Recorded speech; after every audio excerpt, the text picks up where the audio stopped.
Comme chaque dimanche, nous allons ouvrir les Écritures en quête de sens et d'esprit dans l'attente d'une parole de vie.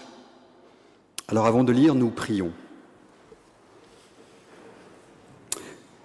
Ô Père, tu n'ignores rien de nos réticences, ni de nos résistances devant ta parole. Tu sais combien nous nous esquivons lorsque ta parole nous interpelle trop, combien nous oublions lorsqu'elle se fait dérangeante. Et pourtant, nous revoici ce matin à l'écoute de ce que nous dit l'Écriture. C'est pourquoi nous invoquons ton Esprit Saint pour qu'il nous accorde un cœur ouvert à ta parole et une intelligence accueillante à ton Évangile. Derrière les mots que nous allons entendre, donne-nous de discerner ta parole de vie, ta parole pour nos vies. Donne-nous d'entendre ton Évangile, aide-nous à t'écouter comme si c'était la première fois et de le mettre en pratique. Amen. Alors j'ai librement choisi le texte que nous allons lire aujourd'hui. Il s'agit d'un passage tiré de la lettre de Paul aux Philippiens, dans le chapitre 1, les versets 12 à 26. C'est un texte joyeux, plein d'espoir, qui porte sur le thème de la progression de la bonne nouvelle. Pourquoi Paul, celui que le théologien Daniel Marguerat qualifie d'enfant terrible du christianisme? Parce que, qu'on l'admire, qu'on le déteste, qu'on l'ignore, la pensée et la théologie de Paul proposent une vision profondément ambitieuse du christianisme et qui nous invite à mettre la vie en Christ au centre de nos vies et dont nous pouvons nous nourrir continuellement.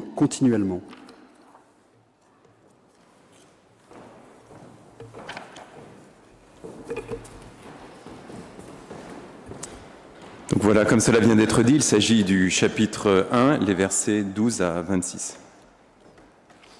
Je souhaite que vous le sachiez, mes frères. Ce qui m'est arrivé a plutôt contribué au progrès de la bonne nouvelle. En effet, dans tout le prétoire comme partout ailleurs, il est devenu manifeste que c'est pour le Christ que je suis prisonnier. Et ma condition de prisonnier a donné confiance à la plupart des frères dans le Seigneur. Ils ont d'autant plus d'audace pour dire la parole sans crainte. Certains, il est vrai, proclament le Christ par envie et par goût des disputes, mais d'autres le font dans de bonnes intentions.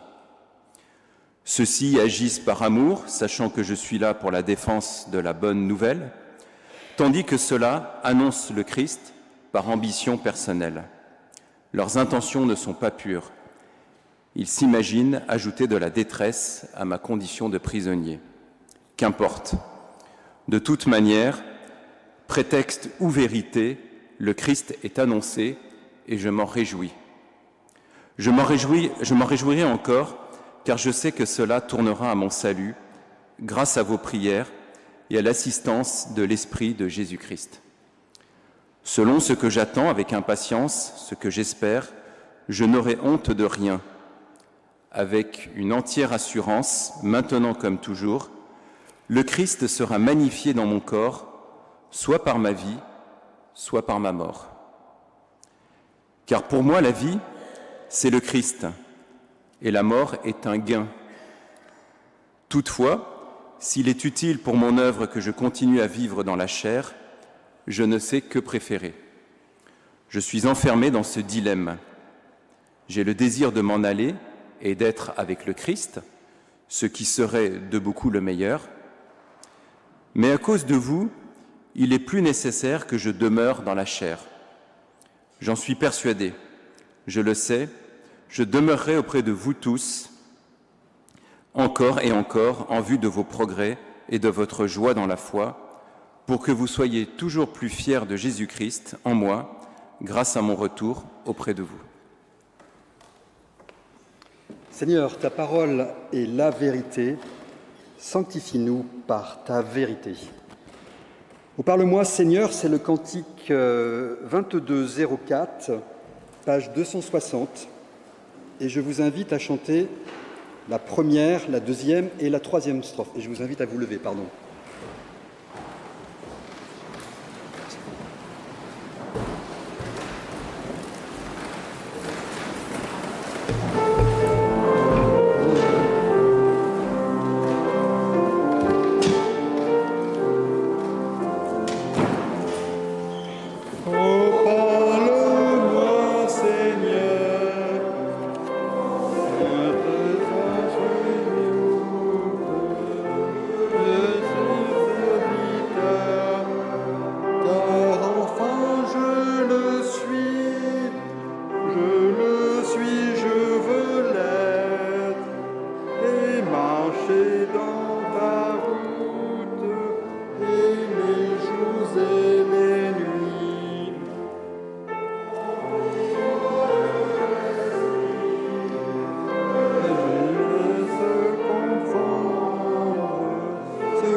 Je vous invite à vous rasseoir.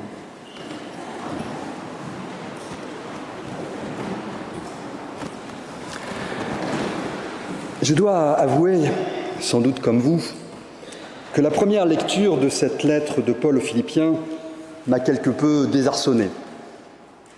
Voilà un texte qui laisse perplexe, en particulier son verset 21 que je vous rappelle tel qu'il a été lu dans la Nouvelle Bible second.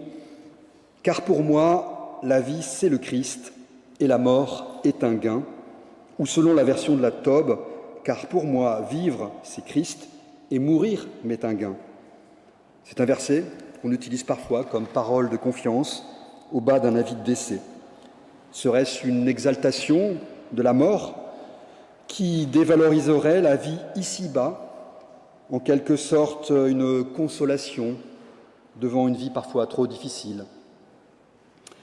Alors je vous propose ce matin d'aller au-delà de cette première impression et d'appréhender le texte dans sa globalité, au-delà de ce seul verset 21, qui pose certes question, et on va tenter de pleinement saisir le message que nous adresse l'apôtre Paul et qu'il souhaite faire parvenir à ses amis de Philippe.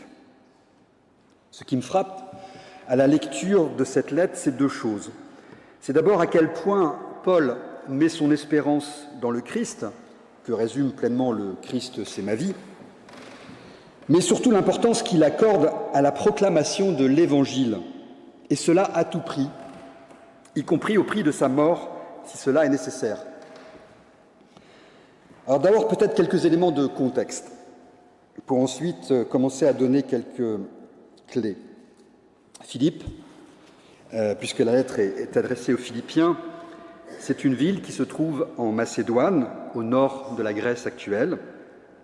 C'est un point de passage incontournable quand on vient d'Asie mineure, donc la Turquie d'aujourd'hui, et c'était le cas de Paul qui venait de Palestine, quand on veut se rendre notamment en Grèce continentale.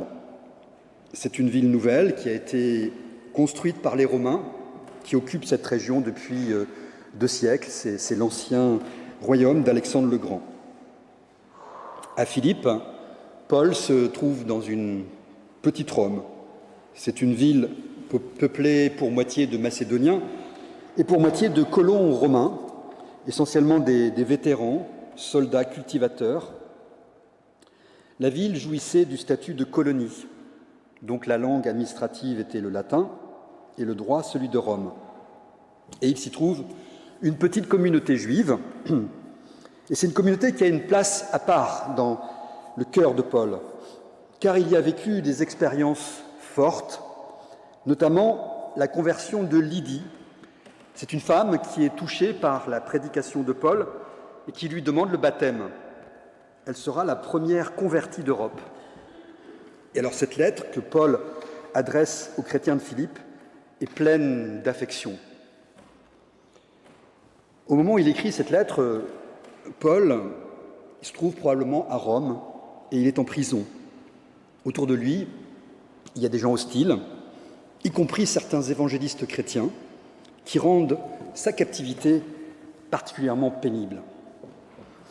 En effet, lors d'un séjour à Jérusalem, il a été arrêté à l'instigation des Juifs traditionalistes qui lui reprochaient de répandre les fausses doctrines de Jésus de Nazareth. Donc ils le font arrêter, le remettent aux autorités romaines. Mais alors que ces dernières s'apprêtaient à le remettre aux Juifs, Paul révèle qu'il est citoyen romain et fait appel à l'empereur. Faire appel à l'empereur, c'était un droit qui était octroyé à tous les citoyens romains s'ils estimaient que la juridiction locale ne leur garantissait pas un procès équitable. Donc Paul est transféré de la Palestine à Rome pour être jugé. Son procès est en cours. Sans doute une première audition a-t-elle eu lieu, ce qui lui a permis d'expliquer devant le tribunal qu'il n'a commis aucun forfait, qui justifie son arrestation et qu'il n'est pas un criminel de droit commun. C'est donc un homme vulnérable, amer, avec pas beaucoup d'avenir, que l'on devine derrière la lettre aux Philippiens. Pourtant, cet homme fragilisé ne se laisse pas abattre. Il s'épanche dans la tendresse et dit « priez avec joie » au sujet des chrétiens de Philippe. Alors je voudrais développer deux injonctions principales que l'on trouve dans cette lettre de Paul et qui retiennent mon attention avant de finalement revenir sur le troublant « mourir m'est un gain ». L'apôtre, en effet, nous dit deux choses essentielles. La première, c'est que l'importance est de discerner la volonté de Dieu tout en se remettant à lui. Et la deuxième, c'est qu'il est impératif d'annoncer le Christ et l'Évangile. Paul, tout d'abord, nous invite donc, tout en se remettant à lui, à discerner la volonté de Dieu. En révélant sa qualité de citoyen romain, il a pu bénéficier d'un traitement privilégié. Il a donc probablement échappé à la mort. Cette initiative qu'il a prise, ce choix, puisque c'est lui qui a décidé de révéler qu'il était citoyen romain, semble avoir choqué certains membres de la communauté chrétienne qui l'accusent pour cette raison de lâcheté et laissent entendre que la vraie vocation d'un disciple du Christ, c'est le martyre. Paul entend donc se justifier et il nous fait part du dilemme auquel il a été confronté. Il indique qu'il avait bien d'abord envisagé le martyre comme seule manière de glorifier le Christ et qu'il était prêt à mourir. Mais ensuite, il a songé à l'Évangile et à tous ceux qu'il a conduits au Christ, en particulier les chrétiens de Philippe. Et il a conclu qu'il valait mieux qu'il demeure dans la chair, c'est-à-dire qu'il vive, parce qu'il lui est apparu que sa vie pouvait encore servir plus efficacement à l'annonce de la bonne nouvelle. Certes, à titre personnel, il gagnerait à mourir, mais l'Évangile y gagnerait-elle ? Il lui a donc fallu choisir entre résister au pouvoir romain et mourir en martyr, ou faire usage de ses droits pour continuer son ministère d'accompagnement. Dans les deux cas, de toute façon, il est assuré de la présence du Christ, mais ce qui est avant tout en jeu pour lui, ce sont les conséquences de sa décision, conséquences pour l'Évangile et pour les autres. C'est bien cela qui dicte son choix. Il met donc sa préférence personnelle à l'arrière-plan et se résout à y renoncer, s'il le faut, pour le bien de ses frères et sœurs. Et cette décision donne une force particulière à l'exhortation qu'on trouve un peu plus loin, au chapitre 2, verset 4, où Paul écrit que chacun, au lieu de regarder ce qui lui est propre, s'intéresse plutôt aux autres. Le fait qu'il soit revenu sur son premier choix, en risquant l'incompréhension de sa communauté, montre à quel point sa foi est vivante, qu'elle lui permet de prendre le recul face à une attitude dogmatique qui pourrait dicter sa conduite. Le fait qu'il se remette entièrement à Dieu pour diriger sa vie ne le dispense nullement de l'effort de discerner en permanence quelle peut être la volonté de Dieu à cet instant précis, dans cette situation spécifique. Il est donc ici question du discernement de la volonté de Dieu, non seulement pour le sort de Paul, mais aussi pour l'annonce de l'Évangile auprès de ses contemporains. En résumé, bien qu'il soit emprisonné, il ne reste pas pour autant prisonnier des circonstances. Au contraire, il est acteur. C'est là une première leçon qu'il nous convient de méditer. S'en remettre à Dieu ne doit pas nous conduire à subir passivement et à négliger notre discernement. Notre devoir de croyant est de trouver par un chemin de foi un questionnement permanent quelle est exactement cette volonté. Et c'est un effort de tous les instants, de tous les jours qu'il nous faut sans cesse renouveler. C'est, je crois, la posture qui doit être celle d'un croyant responsable, confiant, qui entretient une relation vivante à Dieu, à l'opposé de tout dogmatisme aveugle de certains radicaux. À une époque où le fondamentalisme religieux appelle à la soumission, voire à des actes extrêmes au nom de Dieu, nous devons être particulièrement critiques par rapport à une telle vision de la foi qui prône un abandon total au dogme, qui exprimerait ainsi la volonté de Dieu une fois pour toutes. Ici, Paul se distancie clairement d'une telle approche en mettant en avant sa recherche de la volonté de Dieu dans cette situation précise. Et parce que Paul se sent accompagné, porté par Dieu, il peut être dans la joie d'avoir eu un discernement juste et fructueux. Et il nous appelle, nous aussi, à discerner, à chercher la volonté de Dieu dans notre vie. C'est la seule manière de donner un sens à l'ensemble des événements qui secouent nos vies. Et pour Paul, ce sens est clairement le Christ. Le seul objectif de sa vie et de sa mort se résume dans l'annonce du Christ. Le Christ, mort et ressuscité, bonne nouvelle pour quiconque croit. Et dans le verset 18, nous pouvons lire « Qu'importe, de toute manière, prétexte ou vérité, le Christ est annoncé et je m'en réjouis. » La vie et la mort de l'apôtre sont ainsi intégralement mises au service de l'Évangile. Et c'est le deuxième thème que je souhaiterais développer. La seule chose qui compte, c'est que l'Évangile soit annoncé, car il y a impératif d'annoncer le Christ. Bien qu'il soit en prison, Paul est en joie, parce que tout le prétoire, c'est-à-dire la caserne où il loge avec les soldats, sait qu'il est en prison à cause de sa foi. Il est heureux parce que les soldats qui le gardent entendent tous les jours parler du Christ. Il pourrait être furieux ou bien résigné de cet emprisonnement, mais ce qui le préoccupe avant tout, c'est la diffusion de l'Évangile qui se répand alors même que Néron, l'un des pires empereurs romains, règne à Rome. Son seul souci, c'est l'Évangile.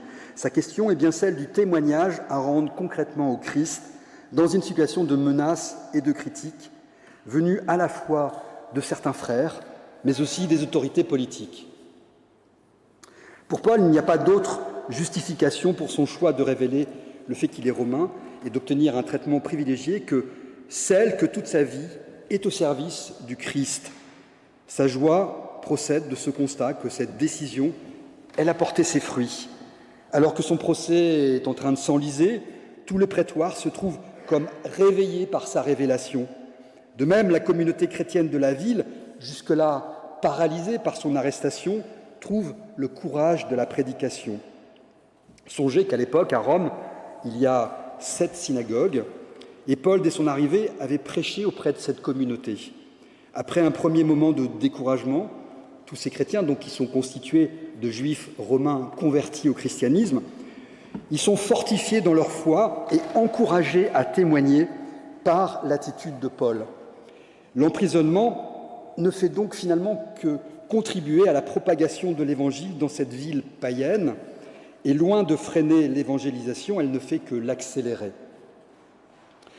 Alors assuré d'être sur la bonne voie, l'apôtre est du coup aussi libéré du regard que peuvent porter certains de ses adversaires. Et il dit au verset 20, « Selon que j'attends avec impatience ce que j'espère, je n'aurai honte de rien. » En effet, il reproche à certains dans la communauté de prêcher en étant animés par la jalousie et de ne pas hésiter à le dénigrer à cause des succès qu'il rencontre dans ses prédications. Et il pourrait s'indigner de cette situation. La bassesse de tels sentiments pourrait le révolter. Mais au lieu de cela, ça le réjouit. Qu'importe les mauvais motifs animant les uns et les autres, l'essentiel, encore une fois, c'est que l'Évangile soit annoncé, que le Christ soit connu. Il est ainsi prêt à subordonner les modalités à l'objectif qui consiste à annoncer le Christ. Sa foi lui inspire l'humilité, la confiance pour admettre que celui qui est prêché est bien Jésus-Christ et que c'est bien ça qui est primordial. Voilà une attitude qui doit nous interpeller. N'avons-nous pas tendance parfois, nous aussi, à focaliser notre critique sur la façon de faire ou de croire des autres et de perdre ainsi de vue l'objectif qui est d'annoncer l'Évangile? Et c'est bien là une tendance de nos églises de nous construire dans la concurrence ou l'opposition, parfois face à des courants évangéliques qui ne nous plaisent pas toujours, parce qu'ils ont d'autres pratiques ou d'autres manières d'annoncer l'Évangile. La même attitude se retrouve quand nous jugeons de manière critique l'Église catholique, ses rites, ses dogmes, alors qu'un certain nombre d'entre nous en viennent pourtant. Mais est-ce qu'on ne doit pas se réjouir, au fond, que l'Évangile soit annoncé de diverses manières et puisse ainsi être reçu par des personnes très différentes? Quand l'Évangile anime réellement notre foi, ces différences perdent aussitôt de leur importance. C'est une expérience que vous avez pu peut-être vivre, que j'ai vécue dans le cadre de groupes œcuméniques en discutant avec des chrétiens de sensibilités différentes. C'est ce que nous avons fait ici encore dimanche dernier en écoutant le père et frère Bernard Bourdin de l'ordre des Dominicains. Il faut certes du débat, il faut une exigence théologique, mais plus fondamentalement aussi, il faut la volonté de discuter pour la même cause. Et le théologien André Gounel déclarait dans un entretien récent à Réforme « Je ne suis pas convaincu qu'une parole unique ait beaucoup de pertinence. L'un des messages du protestantisme pour notre temps, c'est que notre monde est pluriel. Il nous faut de ce fait apprendre à échanger. Or, il me semble que nous y parvenons de moins en moins. Venons-en au troublant « mourir m'est un gain ». Dans le langage courant, vivre ou mourir, c'est l'opposé parfait. Les deux termes s'excluent. Dans la pensée biblique, c'est pourtant différent, car ces thèmes s'interpénètrent, se complètent, comme deux aspects d'une réalité complexe. La situation de Paul se situe dans cette continuité. Partager la vie du Christ, c'est se réclamer d'une existence humaine, bien terrestre, faite de service, d'obéissance, d'espérance et de conflits, qui débouche quand même sur une crucifixion qui en constitue l'aboutissement, mais pas l'échec. Mourir est un gain exprime donc une association encore plus profonde avec la destinée du Christ. Affronter le martyre, ce serait partager jusqu'au bout le sort du Christ. Le gain que serait la mort n'est donc pas une libération de l'âme individuelle, hors de la matière, hors du corps, qui serait considéré comme mauvais, selon la tradition philosophique grecque, ni un repos éternel exempt de tourments, mais c'est la certitude de demeurer uni à Christ, quoi qu'il arrive, en s'identifiant pleinement à ce qu'il a vécu. Il ne faut donc pas isoler l'affirmation « mourir est un gain » de la première partie du verset « car pour moi la vie c'est le Christ ».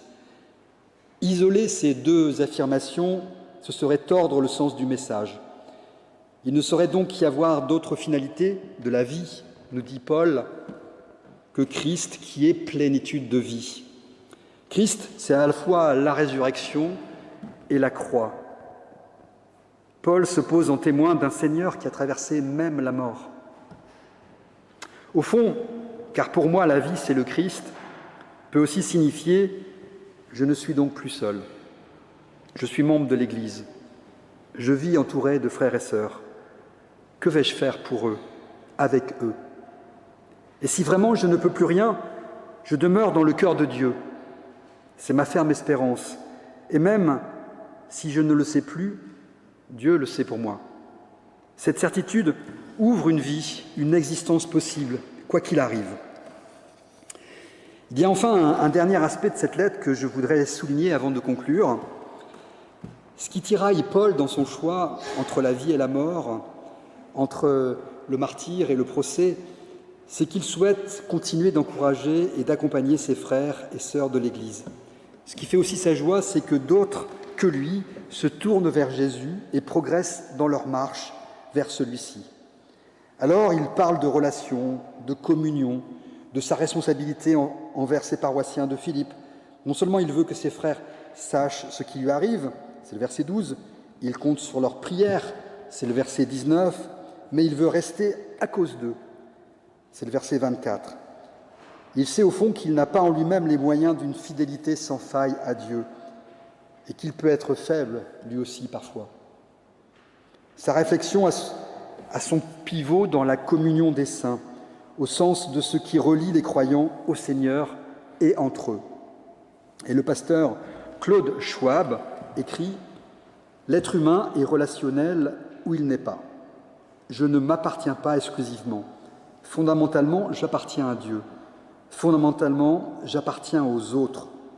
Fondamentalement, je m'appartiens parce que je ne m'appartiens pas. » Au total, vivre ou mourir ne peut jamais se réduire à une question purement individuelle, personnelle.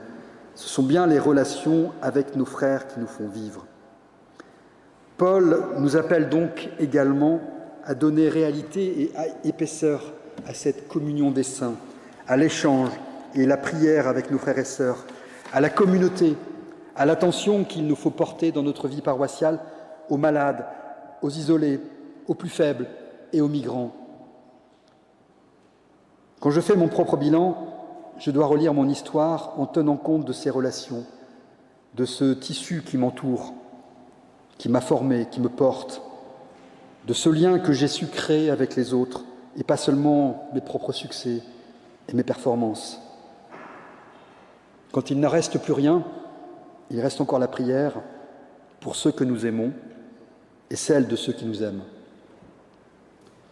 Alors, au terme de ce cheminement avec Paul, j'espère pas trop tortueux, nous avons vu que celui-ci est centré sur le témoignage que le croyant menacé entend donner par son attitude. Tout s'enracine dans le choix intime, la volonté de la fidélité à Dieu, mais aussi notre propre discernement de cette volonté. On est ici dans le domaine des convictions. Contribuer au progrès de l'Évangile, c'est non seulement se soucier du témoignage que l'on veut rendre au Christ, mais c'est aussi se soucier de nos frères et sœurs dans la foi. Paul nous fait oublier par sa confiance ferme en Dieu qu'il est encore en prison, que l'issue de sa situation est incertaine. Mais en Christ, il est déjà libre, il est vainqueur, il est joyeux et d'une joie contagieuse. Que cette liberté, cette joie, cette victoire sur les forces qui entravent notre vie puissent être aussi les nôtres. L'ultime liberté de la foi, nous dit Paul, ce n'est pas d'aspirer au martyre, ce n'est pas de rechercher l'épreuve ou la souffrance. C'est bien en Christ qui porte cette liberté de la foi qu'il faut la chercher. Amen.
Tu es là au cœur de nos vies, c'est le cantique 47-19, page 750, et je vous invite à vous lever pour chanter les 3 strophes.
Je vous invite à vous rasseoir.